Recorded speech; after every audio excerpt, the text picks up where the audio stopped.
ایک صحابی حضرت سعید بن عامر ہیں، حضرت عمر فاروق رضی اللہ تعالیٰ عنہ نے حضرت سعید بن عامر رضی اللہ تعالیٰ عنہ کو گورنر بنانا چاہتا حمص کا. انہوں نے کہا میں نہیں بنتا.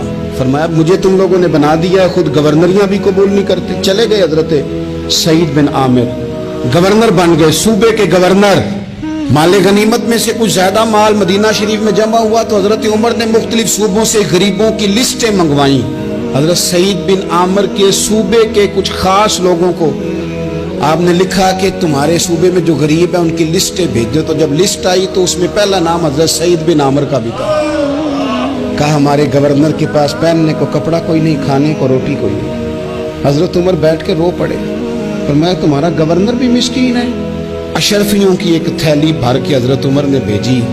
حضرت سعید بن عامر کے پاس جب گئی تو کہنے لگے انا للہ و انا الیہ راجعون. آپ کی اہلیہ کہنے لگی خیریت ہے؟ کہیں امیر المومنین حضرت عمر کا وصال تو نہیں ہو گیا؟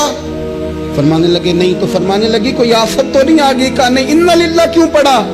بلی مانس دیکھنا میرے پاس دنیا آ گئی ہے، میں نے تو جان چھڑائی تھی اس سے، کہ میرے پیچھے بھاگتی ہے.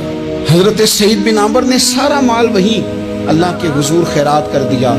حضرت عمر ایک دفعہ دورے پہ آئے ان کے صوبے میں تو سب لوگوں کو جامع مسجد میں بلایا، حضرت سعید بن عامر کو بھی بلایا. ابن الجوزی لکھتے ہیں کہ حضرت عمر نے فرمایا لوگوں تمہیں اپنے گورنر سے کوئی شکایت تو نہیں؟ تو لوگوں نے کہا 4 شکایتیں. ایک تو ہمارے گورنر صاحب جب شروع میں آئے تھے تو فجر کی نماز کے بعد ہی آ کے لوگوں کے بیچ بیٹھ جاتے تھے. اب اشراق چاشت کے وقت آتے ہیں، سورج پورا طلوع ہو جاتا ہے تو حضرت سعید بن عامر رضی اللہ عنہ آتے ہیں. اور دوسری شکایت یہ ہے کہ صرف دن میں ملتے ہیں، رات کو ملتے ہی نہیں. اور تیسری شکایت یہ ہے کہ ہفتے میں ایک پورا دن ہوتا ہے ملاقات ہی نہیں کرتے. اور چوتھی شکایت یہ ہے کہ کبھی کبھی بیٹھے بیٹھے رونے لگتے اور بے ہوش ہی ہو جاتے ہیں. آپ نے ایسا شخص گورنر بنا دیا جو دیوانہ ہے. حضرت عمر نے بلا لیا، قریب بیٹھے تھے، کہا دے سوالوں کے جواب. گردن جھکی ہوئی ہے. عرض کرنے لگے امیر المومنین میں نے تو پہلے ہی کہا تھا میں گورنری کے قابل نہیں، میرے والا کام نہیں. فرمایا اب تو منصب تمہارے پاس ہے، تمہیں جواب تو دینا ہے. حضرت سعید بن عامر کہنے لگے حضور 4 میرے ساتھ مسئلے ہیں. فرمایا کون سے؟ حضرت سعید بن عامر کہنے لگے آپ سوال دہرائیں میں جواب دیتا ہوں. آپ نے فرمایا سعید لوگ کہتے ہیں پہلے تو سویرے آ جاتا تھا، اب تو اشراق چاشت کے وقت آتا ہے. گردن جھکائی، سناٹا چھا گیا محفل پہ. تھوڑی دیر کے بعد سار اٹھایا تو داڑھی پہ آنسو گر رہے تھے. فرمانے لگے حضور میرے گھر میں خادم کوئی نہیں، بیوی بیمار ہو گئی ہے.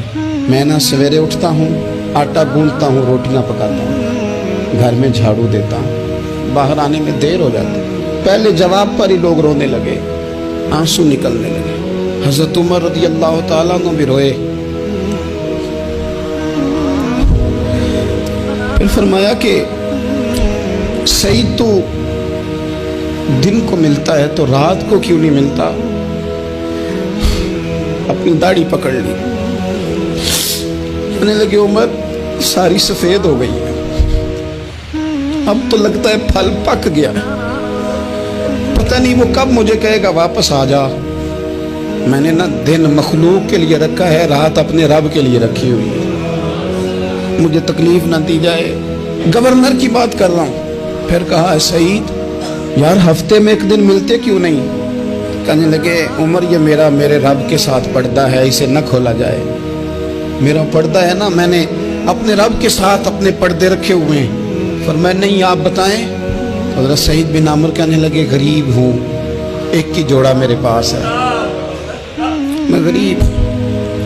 میرے جیسے لوگ ان کے پاس درجنوں جوڑے ہیں اور اس کے باوجود ان کی زبانوں پر شکر اس طرح نہیں آتا جیسے آنا چاہیے. میں نے کہا نا کہ میری اجرت میری محنت سے زیادہ کیوں ہے؟ میرے محسن تیرے احسان سے ڈر لگتا. حضرت سعید بن عامر کہنے لگے ایک جوڑا ہے، ہفتے میں ایک دن دھو کے خشک ہونے کو ڈال لیتا ہوں، پھر بیوی کے کپڑے پہن کے بیٹھا رہتا ہوں.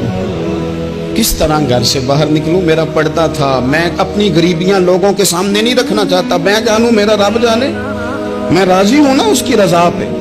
اب تو حضرت عمر ہچکیاں لے کے رونے لگے. فرمانے لگے چل آخری سوال کا جواب ہی دے دے، کبھی کبھی روتے ہو تو بے ہوش ہی ہو جاتے ہو.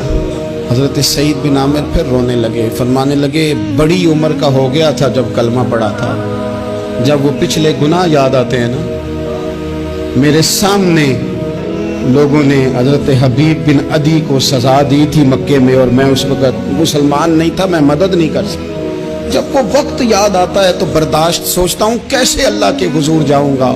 دوستو دعا کرنا، یہ وطن جو داتا صاحب کا ہے، جو بابا فرید کا ہے، جو غریبوں کا ہے، کمزوروں کا ہے، مزدوروں کا ہے، اللہ اس ملک کو بھی کوئی ایسا شخص عطا فرما دے